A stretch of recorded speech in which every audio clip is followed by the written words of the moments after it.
Alrighty. Okay.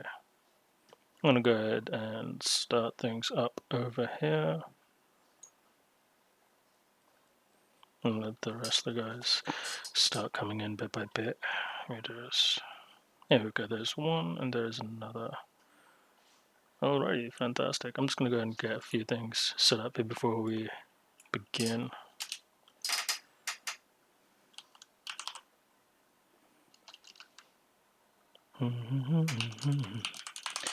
The question side of things, the Fireside Q&A, for those of you guys who are new, it's just above you under the announcements tab. You should be able to see it right there for yourselves. You can go ahead and ask questions as I talk about different things.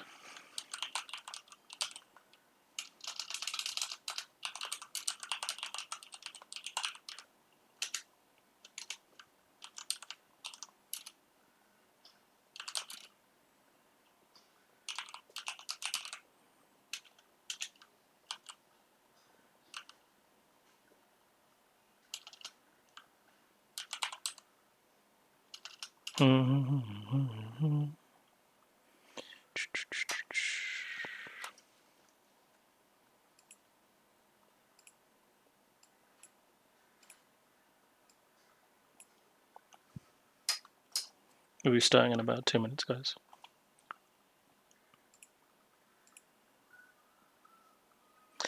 No, Randy, mayonnaise is not an instrument. Doma, you would know.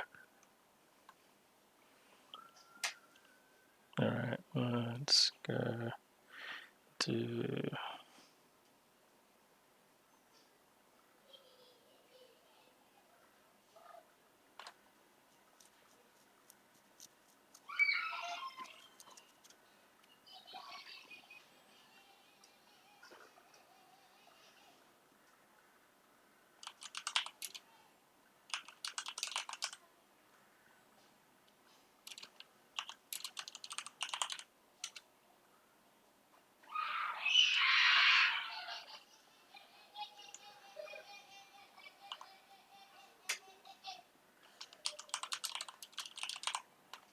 Alright.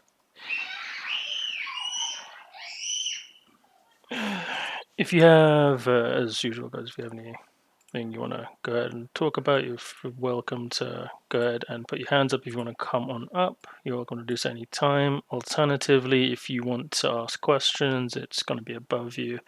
I'm going to go ahead and get started in just a minute here. Dom, if you could put an at everyone in the coalition comments for me and just get a few more people to come in so we can get the fireside rolling, because I know a couple people are about and they should be here. Please and thank you.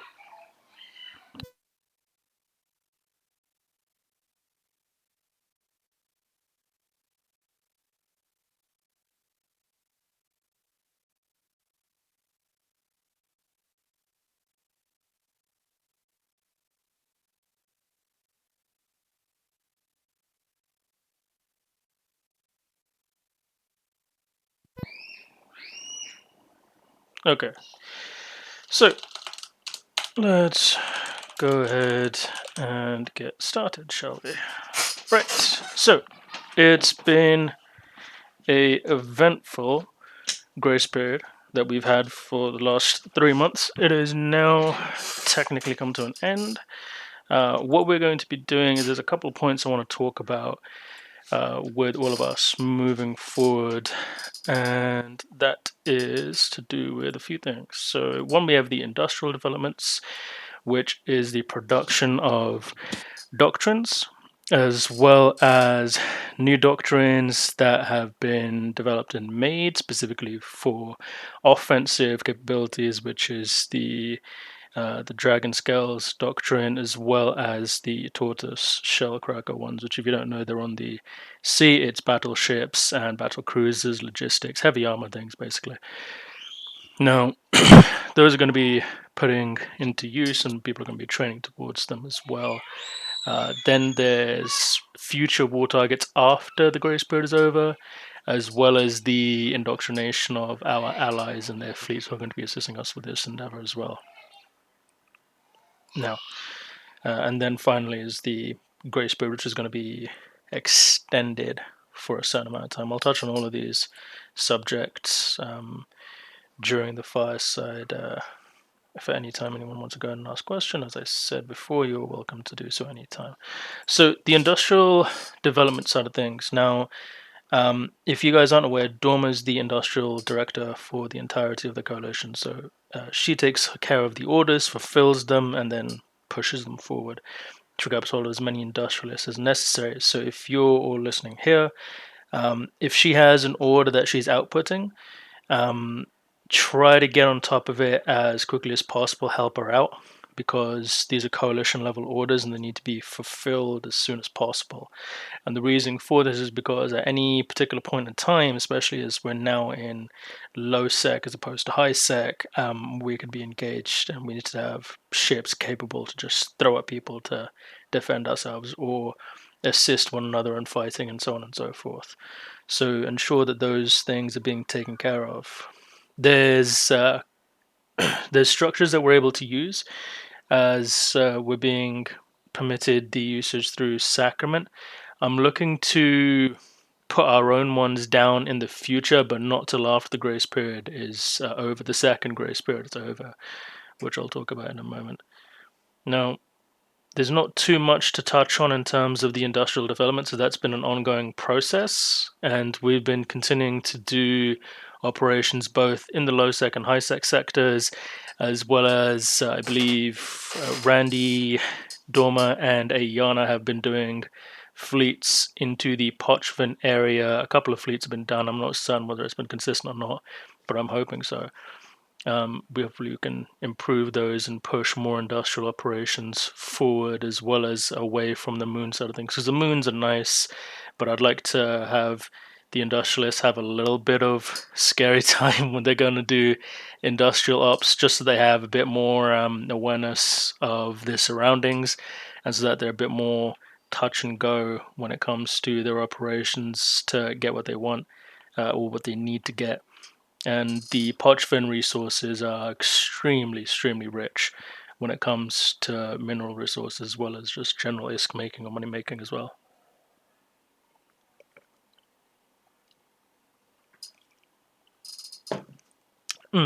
Relance, could I get you up here, please?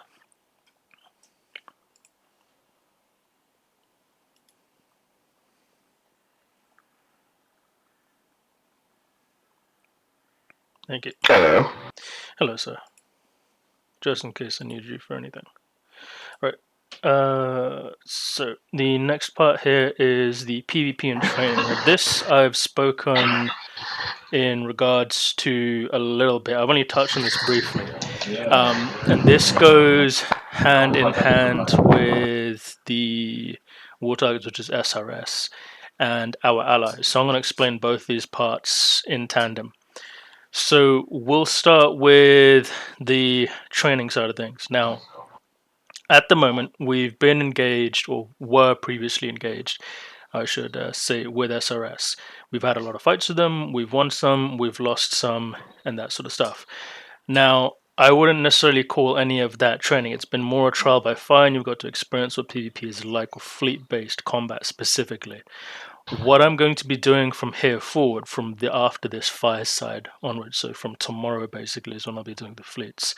I personally will be doing fleets every Fridays and Saturdays. I'm not going to make them mandatory. I'm just going to make it so that people can come along and be involved with the training that we're going to be doing.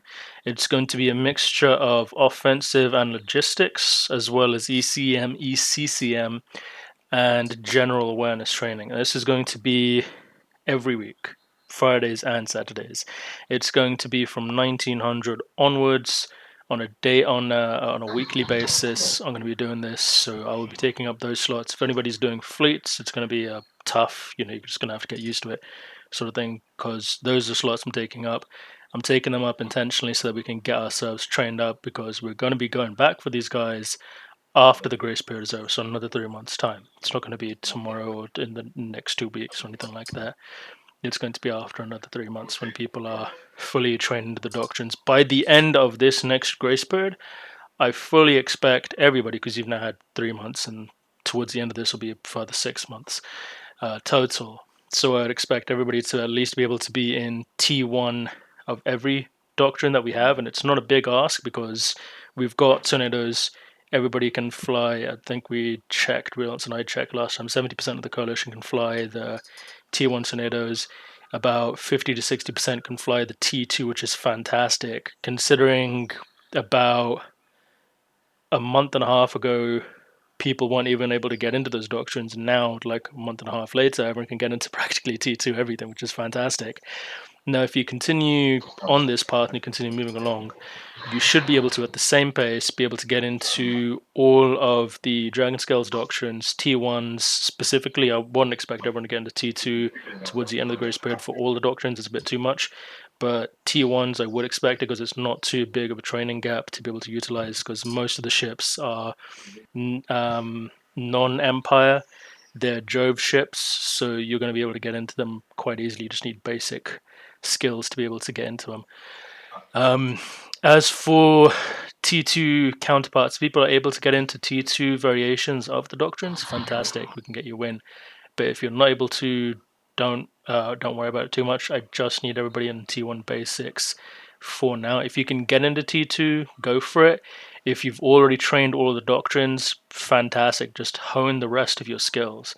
If you're in either the flight school or the DA and you've not got anything to train for your alts for PvP, take a look at the corporation skill plans, and there should be something called in both schools.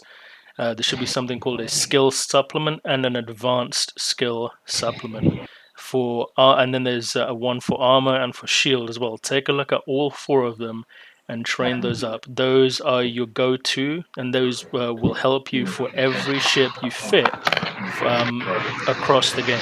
Relance, you got mic in. Right.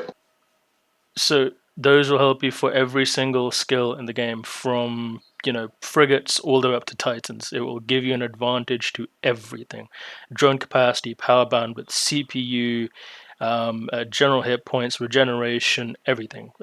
Even your warp times, your alignments, all of it. The whole thing's covered basically. So it's your one package, do it all sort of thing, split down into four sections, four skill plans: one for shield, one for armor, one for your basics, and one for your advanced. That is it. If you go for all four of those and you've got all of them trained up and you've got T2 doctrines, then hey, you're doing better than probably 70% of the rest of the boys. So fucking congratulations. Now, to the second side of things, the our war targets and allies. Now, I've been giving consistent information to leadership in regards to our enemy's movements. I may or may not have been dabbling and poking them with things to basically make them cry. In terms of third-party engagements from friends and from other areas. And so what's happened with SRS is they've been caught in the middle and they've been besieged on multiple fronts, from Pandemic Horde, from Black Flag, and now they're trying to mess around with Vendetta Mercenary Crews. So we've got some stuff going on over there. If you don't know any of these names, just look them up. And you'll get a whole plethora of information. You can look them up through Ezekiel, you can look them up in game, or you can just ask me, or and I'll talk to you about it in Coalition chat, or you can ask a question in the Fireside Q&A, and I'll be more than happy to answer it. Now, they're besieged by them for the time being. That will probably go on for the next couple of months. I'm assuming till the end of the grace period, maybe even extended before then, because there's a lot of bad blood between these organizations and one another. So it's going to keep going until one of them kills the other permanently, which is what I'm hoping for. If they do, fantastic. We don't have anything to do. But if, for example, they stay and they're around like a fucking tick, then we're going to finish them off. And that's where plan B is, which is the Allies side, which is where things get a lot more fun. So, give you an example here. Let's assume this second grace period ends, right? Which will be approximately November the 3rd. So let's assume November the 3rd, everybody's trained up. We've got doctrines at the arse. Everyone can fly T1 practically everything. Some people can fly T2 practically everything. Logistics training, fleet commander training, ECCM, all that sorts of jazz. It's all ready to go. And we've got more bodies to be able to put on the grid. Let's assume we're out in force, about 30 guys from our side, right? Our allies are going to be able to push forward probably double our numbers, and we'll be able to match that at the same time. So this is just one ally. If we look at the second one we've got, that's another 30, and so on and so forth, and they're gonna be able to match those as well as potential more friends to come on board. So for a total full operational capacity fleet, towards the end of this grace period, we're looking at about, on a full call, between 90 to 140 dudes for us in total to be able to push forward and against our enemies. And the reason I've amassed and pulled this many numbers and have all these guys on standby is because it's not a small thing, right? These guys have been pushing and pushing and pushing and pissing a lot of people off, us specifically. So I've decided that it's not going to be, a one-off war sort of thing where they engage us, we retaliate, they engage us, we retaliate, we engage us, we retaliate, sort of fucking thing. It's going to be where towards the end of the grace period, when we're done with everything, we've got our shit ready to go, we're going to go on the offensive. So we're going to engage them. Now, we're not going to declare war on them. This is the thing. You've got to go about it tactically. We're going to go for a defense of one of the people that they're engaging on, and our allies are going to come with us. There's not going to be a thing where allies are going to be logistics specific or ECCM specific. It's all going to be internal. So what that means is if you're in Tempest and we're going out as a fleet, we're going to be PvP and we're going to be logistics. The E-War side of things, the only thing that's realistically variable. Like anybody from any side can be E-War, and it doesn't really matter because the E-War ranges are going to be between 50 to 130 kilometers, depending on individual pilot skill. So they don't realistically need logistics support because if they're good, they know what they're doing, they're going to be out of range. That's where we come in regards to fleet operational capacity and how we project force. Now, when you have this level of capability being pushed, it's going to be very, very difficult for our enemies to basically be like, okay, we can have a fleet for this, we can have a fleet for that, because we're going to be mixing and matching multiple different doctrines to be able to go against them. If they bring Lashaks for, you know, structure-based fighting, we can counter that with battleships. If they go with open waters things, which they don't have the balls for, we can counter that. If they try and go for long-range kitey stuff, we can utilize pings and cloakies to get on top of them and brawl them there if we need to do so. There's a massive plethora of doctrines on sea that you have available for you. It is all ready to go. It's cheap as fuck. It's T1 and T2. Get into them, get trained. Because when the grace period ends, this isn't going to be how it was before, where we're just chiming doctrines here, there, and everywhere, and we're trying to get people trained to this, that, and the other. And individuals don't have an understanding of PvP mechanics and how things are going. This is going to be completely different. It's going to be a full-on war. It's not going to be faffing around. All the doctrines are going to be in place. There's going to be multiple things to spare. In the difference between then and now, instead of things being handed out, it's just going to be straight up bought. So you're going to buy the doctrines. You're going to have the money for the capability to be able to buy these doctrines, and they're going to be cheap. Depending on which ones you buy, it's going to be between 50 to maybe 200 million. If it's a battleship, the battleships can get expensive, so we'll try and cut it down to as much as we can. But it'll be about that price. And that's just going to be for any of the doctrines you buy. And most of the doctrines are going to be under 100 mil, so it's not going to be too incredibly expensive for some of the new people. We'll get you in on fleet operations, have you making money anyway, which people are at the moment as is, with wormhole operations, diving, Operation Departure for Missioning and so on and so forth, and abyssal runs that people are doing. Everyone's making money. So there's a lot of things to go around. When it comes to the planning and projection of force that we're going to be doing, at the moment that's under wraps, so I'm not going to be talking about that as of current. But what will be going on is I'll be letting your CEOs know about the planning after this, as well as the FCs who are in the individual corporations, so that they can pass it to their CEOs if the CEOs aren't around, the directors, and so on and so forth. And it will be up to the CEOs if they choose to disseminate the information or if they choose to withhold it for the time being. And the only reason for this is so that it doesn't kind of throw away as to what we're doing. Now, if the CEOs want to disseminate it, it's up to them. If they don't, again, it's up to them. So that is practically everything we have for the time being. Are there any questions before I go ahead and close this down? Of course, you'd say Stephen Randy. I would expect nothing less. Any questions from anyone? You're welcome to raise your hands and come talk as well if you want to. I see one person, Cal, coming up. All right. So I heard you talking about the skills in seat. Correct. Can you let me know where they're at again? I'm in seat now and I can't seem to find those. Relance? Contact with me after the fireside, and I'll do a quick screen share with you. Okay, not a problem. That is all. Fantastic. All right. Anybody else? Any questions from anyone else? No? Oh, hello. Punching jerks in the face sounds like a good time.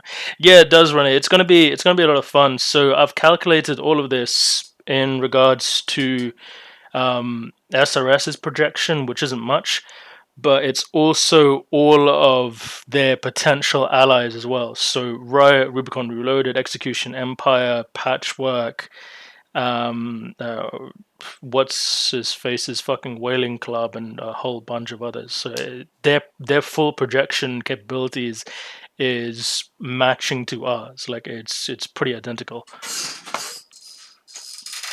Yeah, as Randy says, show up to the pinged fleets if you're able to do so. The training fleet specifically, there's going to be, as I said, it's going to be every Friday and Saturday, and it's going to be a mixture of your PvP, your logistics, your E-War, your fitting capabilities, awareness, and so on and so forth. There'll be multiple ones going on all the time, and I'll mix it up every now and again. So like I could start tomorrow, 1900 Eve time, for example's sake, would be logistics training, and then next Friday will be operational awareness training, and then the Saturday will be PvP, and then I might switch it up and be in the next Friday will be PvP again, and then so on and so forth.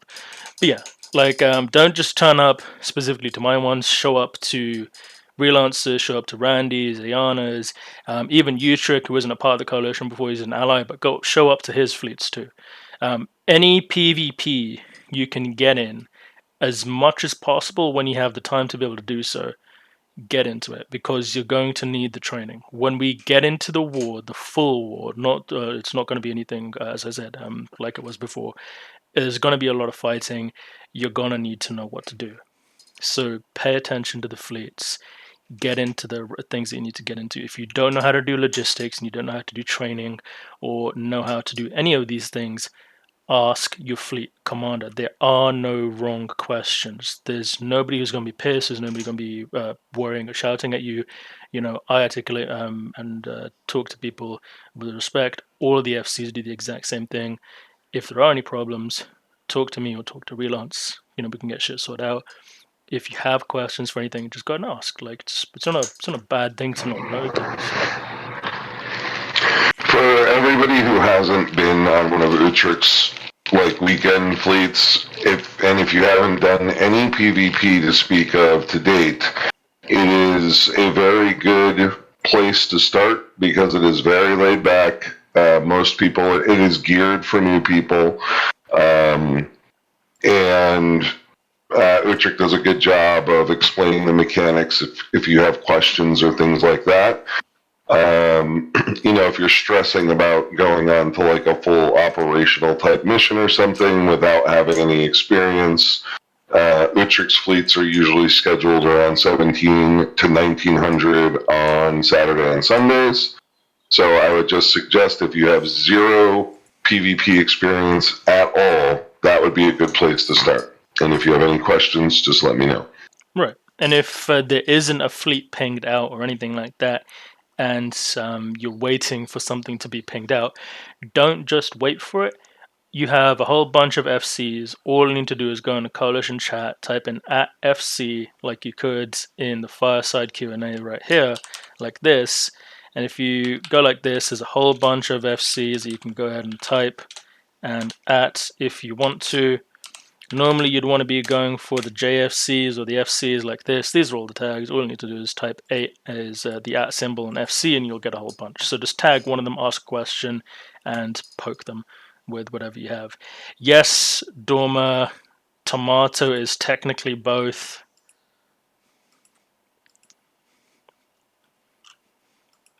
Renika, I think the only wrong question is FC, what do 3 seconds after you've said what to do? I've had that more times in my FC career than I would like to admit. I've had that so much, dude. Like when I was taking out a bomber fleet, what I think is like a 40 or 50 man bomber fleet. We were going to kill a super capital, and I had the boys line up onto the Black Ops and bridge them out. And I said, "All right, everybody take the fucking bridge." And there's like 3 or 4 dudes like, "Wait, FC, are we bridging?" Whilst everyone's already going to the target. So yeah, in certain situations, it's about the only question that you shouldn't ask 3 seconds afterwards. Yes, Thorn. Keeping airspace free for commands a good practice. Yeah, that's right. There are certain times like where some of your FCs will be like, I don't mind open comms or everyone shut up when there's battle comms and that sort of stuff. It really depends on who your fleet commander is. Because for me, I'm normally open comms when it comes to a lot of. If it's just a casual PvP fleet, it's open comms almost all the time. If it's a CTA or a QRF, then it's more or less battle comms the moment you get into your ship, because anything can happen from the moment of us undocking to going and doing what we need to do, because shit needs to get taken care of. That's about it. It's, as I said, it's dependent specifically on whoever your fleet commander is. And use your judgment. Precisely, yeah. During any fleet, there might be a moment, where silence is golden because, FC is trying to figure something out. Just use your best judgment for that sort of thing. Right. Mounts. For me, sometimes I just don't catch what was said, and I'm like, fuck, what am I supposed to know? Yeah, that can happen. As I said, the more PvP fleets you go onto, the more you'll be understanding of what happens where, as well as what to expect once you've been on enough specific fleets. Let's say you've been on, let's say there's a PvP fleet every 2 days for 2 weeks straight, right? And you've been on every single one. You've got kills, you've had losses, you've caught up with people, you've lost your way a couple of times, you're disconnected during the middle of an engagement, your logi didn't catch reps or something, or so on and so forth. There's a multitude of things that can happen. All of these things are necessary, absolutely necessary, for you to become a better PvP. If you do not go through the trials and the tribulations to be able to work off the rust, to be able to get out of the training wheels, you're not going to be competent at it. That's just, that's the basis of anything in any sort of career, any sort of combat prowess, and in any sort of sport even. You have to be able to work out of the training wheels. You have to start small, build stuff up, and then you'll be able to start running effectively. So yeah, like you're correct in when you don't catch what they said, because you might not have understood the terminology or the jargon or so on and so forth. But there's a whole plethora of ways to get about it, and the best way to do it is just go on more fleets. I've been an FC for probably,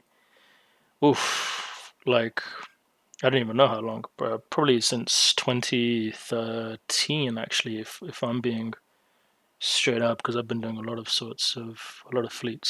So probably since 2013, but like a long time, and I'm still learning new things on every time I take out a fleet. I'm learning new things, or I'm reteaching myself things that I already knew, or working off the rust in some areas. Like right now, I would say I'm very fucking rusty. So I need a lot of exposure to um, similarly capable PvP pilots and similarly capable FCs to work off my rust. Because when you're a competitor and you've been at a relatively highish level for a while, you need people of similar caliber to work that rust off you. It's not going to be proficient for you to go up against a beginner because you're going to know everything that they know, and it's going to be relatively easy for you to get out of certain situations. But if you're up against somebody who's a similar caliber to you, what's going to happen is you're going to create like a zone of difference where either you're better or you're worse, and that zone's basically going to be able to work off the rust. For any of you guys who are competent PvPers or who have been around a long enough time to know what I'm talking about, this is basically it. You need somebody who's going to challenge you to work that off, as well as even as a newer person. You need someone who's going to be just a little bit better than you, so that it's enough of a challenge, but not so much that it's completely overwhelming. So just get on the fleets. Right. That will be about it for the Fireside. You're welcome to jump off and continue doing what you're doing. As I said, if you've got any questions in regards to anything PvP based, go ahead and at one of the FCs in the coalition chat, hit them up, poke them, prod them, harass them, hold them hostage if you want to, and just do what you need to do. As for your doctrines and stuff, they're all on seat. And if you're in any of the corporations, either in the DA or flight school in Tempest, you can go ahead and look them up in the corporation fittings. There's skill plans for basically every single one, and you are more than welcome to go ahead and do and train up whichever one you want to. Right now, what I need people specifically training towards is the Dragon Scales Doctrine, as well as the TSC Doctrine, which is the Tortoise Shellcracker one. Those two specifically first. If you don't have any doctrine trained and you're starting off new, go for the tornadoes, then work on the dragon scales, then go to Tortoise Shellcracker, in that order specifically. If you want to go for a Patriot doctrine, you're welcome to do so, but only do that after you've trained all of the others. Do Patriot last, because we're not really going to be going shield. We're going to be going in there, holding the motherfuckers down, punching them in the face. Right. On that note, I'm going to go ahead and conclude Fireside. Everybody get the fuck out of here.